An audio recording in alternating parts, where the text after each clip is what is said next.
Hello, you're tuning in with Shani and Savannah from Shali.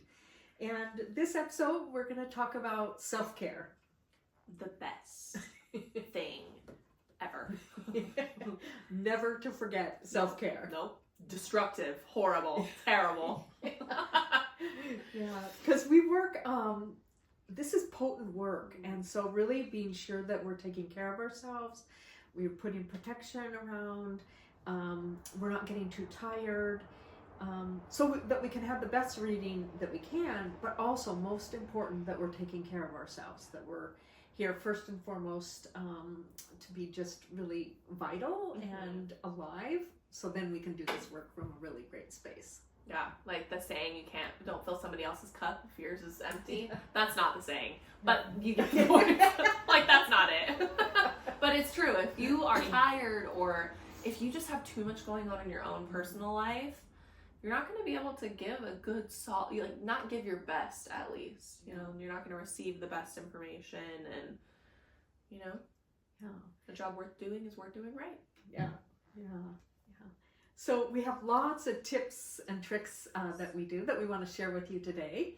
So how do you take care of yourself, Savannah? That's a good question. For me, my biggest thing is boundaries. And I've talked about this in prior episodes, boundaries. I have my office hours, and not just with what I allow to kind of come into my space just every day, but if family members ask me to do something, or can you tune into this, or can you do this, and I'm just not feeling it, or it's just not, I'm tired, or just I've got too much going on, and I've got other things, I'm always like, I always do it, but I'm not at that time. Like maybe later, or ask me in a few days. I'll check back in. And for me, boundaries are probably the biggest self-care. And then grounding as well. I notice that when I get really anxious in my everyday life, because I struggle with anxiety, I will do grounding, and we'll kind of talk more, I think, probably about grounding in a different episode. But that really helps me. I'm trying to think of what else. Shani, how about you while I think some more? Yeah. I think the biggest thing is, because, and we've talked about this before, but because my body is like a radar station, it's like a beacon. Lighthouse. And that's where I get all my information. So I have to be super careful about who I'm around, what I'm eating, what I'm, I don't have a TV. I'll watch movies once in a while, but I have to be really careful about which ones I'll watch, because they become too real for me. And or I'll just feel them, they'll take too much of my energy. So I'm really careful about that. Yeah. I also try to do what I call my non-negotiables, and we'll talk about this at another time too. But that is about, what do I have to do? What do I want to do to make sure that I stay really balanced through my whole life? So one of those things is I sleep outside as much as possible, either on my deck or right on the earth. And that is just, for me, like, I just receive so much energy. Like, I just can feel the energy coming up. I live under the redwood trees, so Beautiful. Yeah, it just can't get any better than that. So really being part of nature, and for me, that is the biggest reset. That is, like, if I feel like I'm going off a little bit, or just making sure that I'm staying healthy in all my bodies, my dreaming body, my emotional body, my physical body, my intellectual body, just making sure that I'm really connecting in with nature, and I can do that here at my sweet home. Yeah. I think too, I notice when we do back-to-back readings, or we're gone doing land clearing and healing for long amounts of time, I have to really pay attention to, like, when do I need to eat, and am I thirsty, and when do I just need a break? Because it's okay to say, I could go out and take a 10-minute walk outside and reset and refresh, and I pay attention to how my body's feeling. Like, am I tired, and is this just draining me more than it's helping anybody? So I think too, like, after we do readings, I am a very extroverted person. I don't know if you know that, but I have to be total introvert after readings. I have to like sit in a quiet space. You can talk to me, but don't ask me questions that really make me think, because I gotta too much. So I have to really reset and sit in a quiet space and not have to talk, because we talk a lot. Yeah, during readings. Yeah. So it's tough. It's tiring stuff, but it's so enjoyable.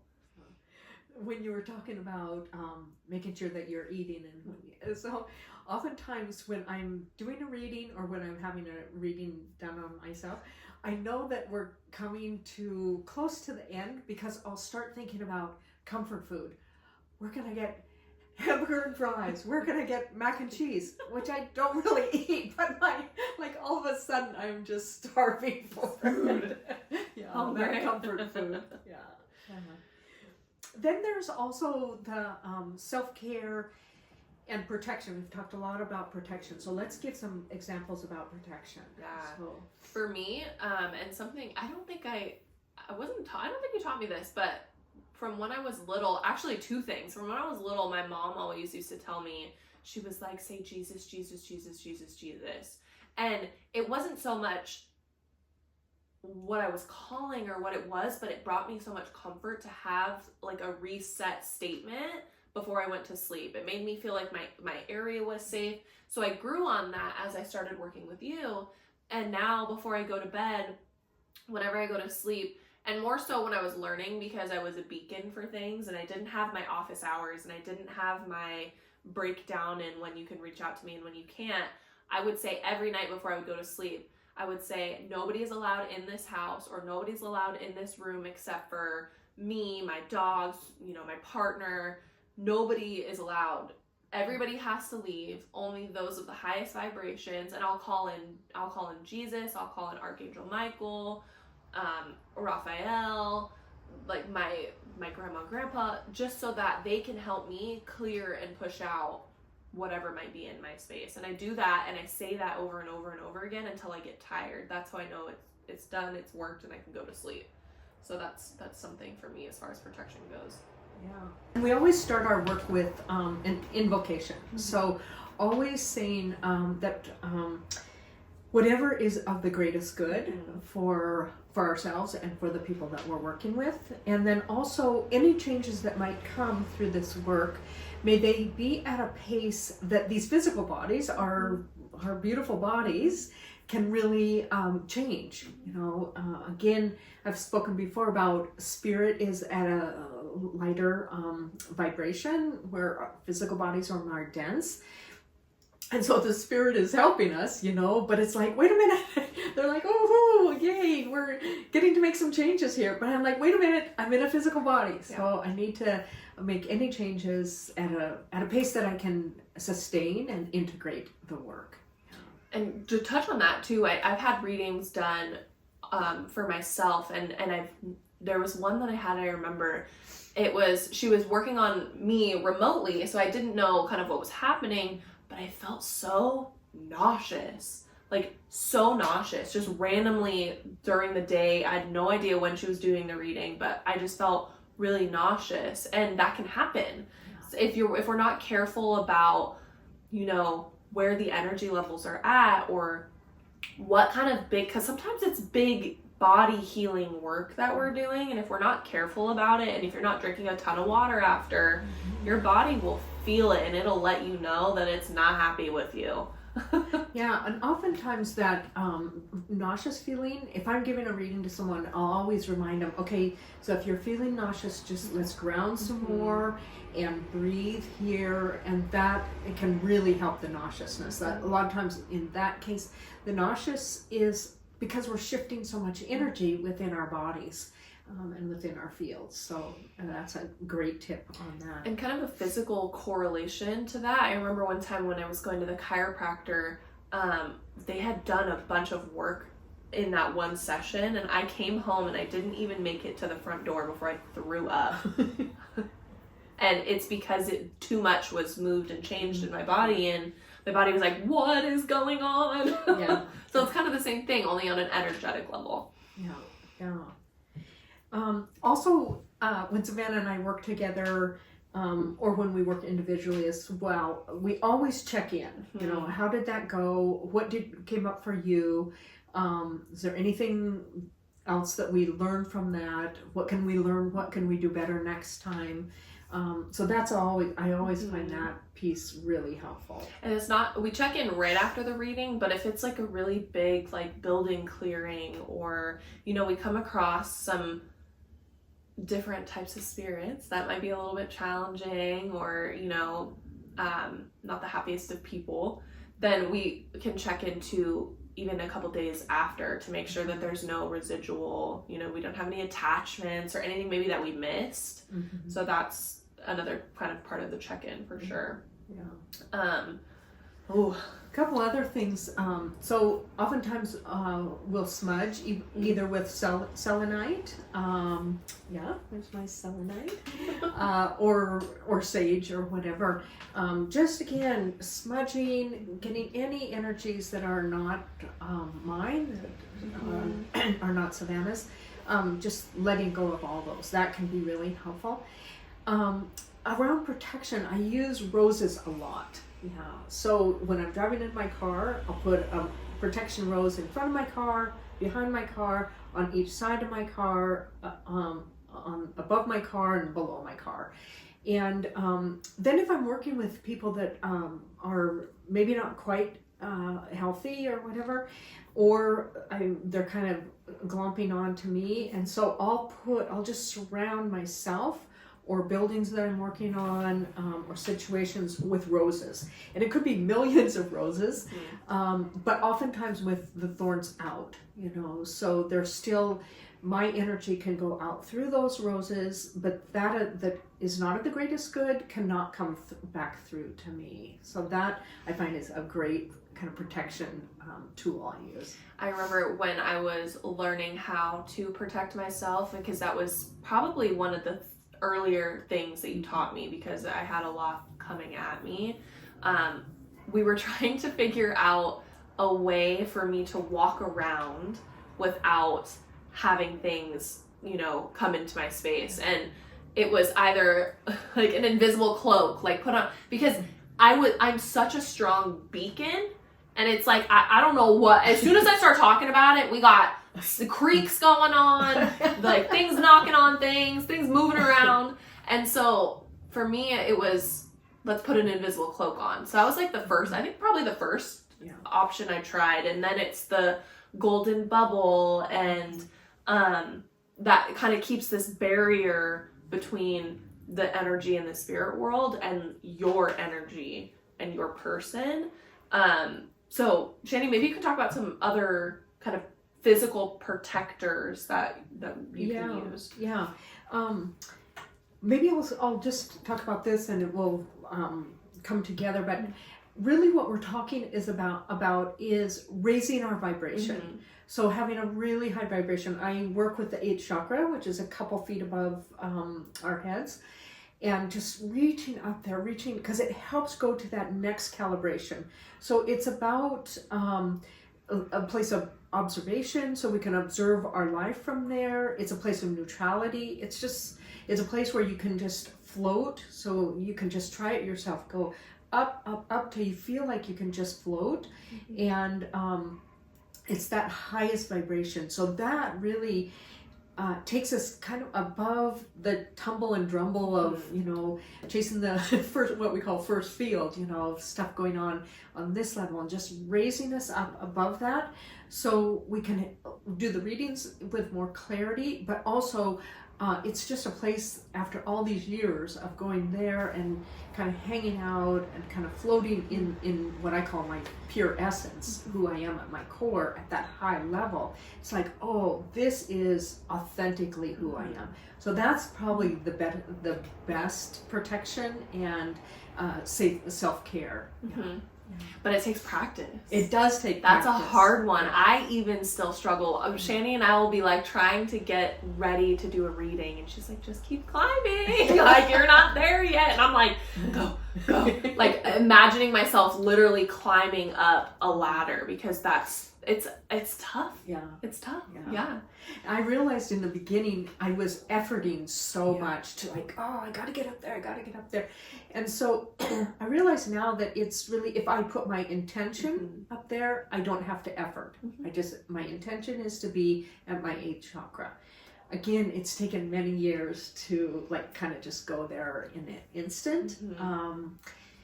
And to stay there throughout the day, you know, because that's the place, you know, oftentimes people will say, oh, I was just in flow today. Yeah, they were at their 8th chakra. Yeah, I've been doing this for 6 years now, and I still am climbing that ladder.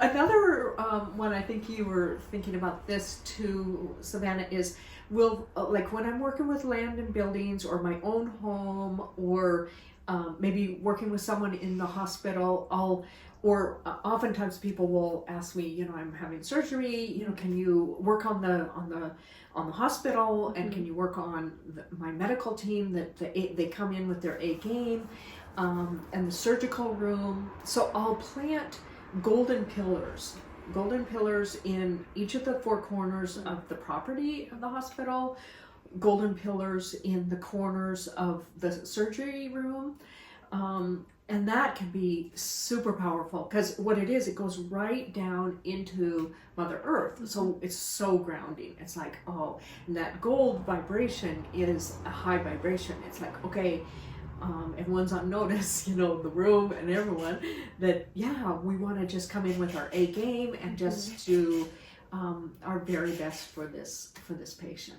Yeah. Those are all really great. I'm trying to think if there's any other ones that maybe we've missed. Well, you know, Savannah, I always love how you were saying how you close out your day. Yeah.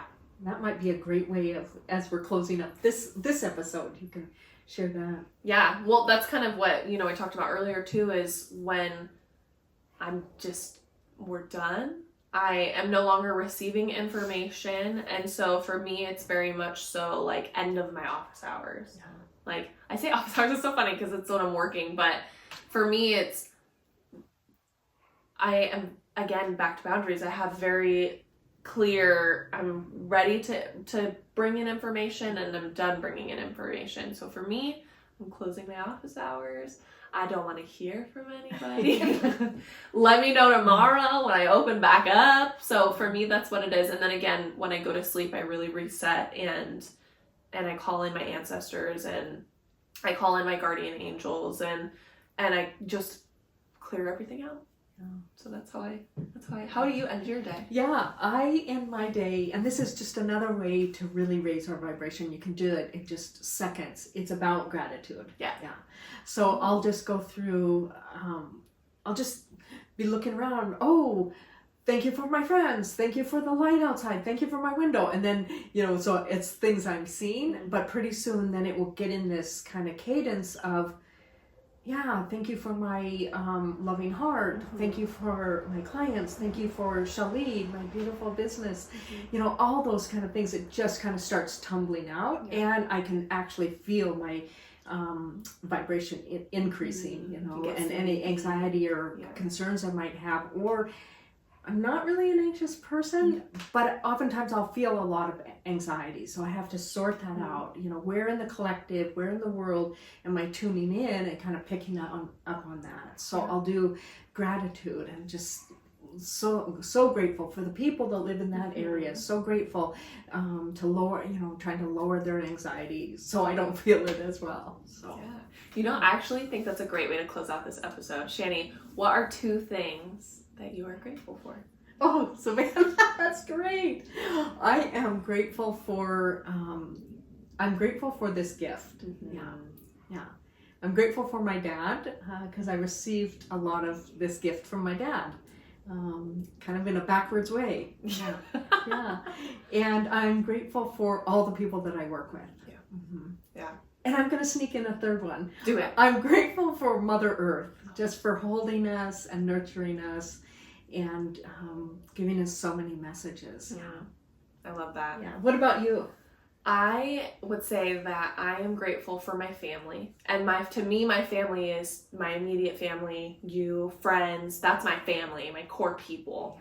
And I am thankful for my home, having a roof over my head, because you know not everybody has that. So I'm really grateful for that. I'm grateful for my heart.